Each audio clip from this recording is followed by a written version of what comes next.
నా మీద నమ్మకం నిలిపారు కదా. ఎముకైనా బతికిస్తాడని నమ్ముతున్నారుగా. మంచు లేని చోట మంచు అయినా పడజేయగలిగిన నా దేవుడని నమ్ముతున్నారుగా. నేను రక్తం కార్చి మీ పాపాలు పరిహరించానని నమ్ముతున్నారు కదా.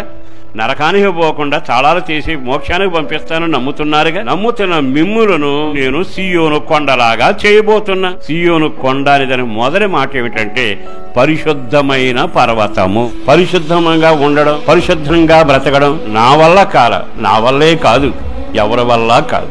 ఎందుకో తెలుసా? ఈ శరీరం మనల్ని వెంటాడుతుంది. ఈ శరీర మనసు మన మీద పెత్తనం చేస్తుంది. శరీర ఆశలు గుర్రాలై ఊరేగుతా ఉన్నాయి. కానీ మనం పరిశుద్ధమైన పర్వతంగా మార్చగలిగిన వాడు ఒక ఆయన ఉన్నాడు. ఆయన పేరు నజరుడైన యేసు.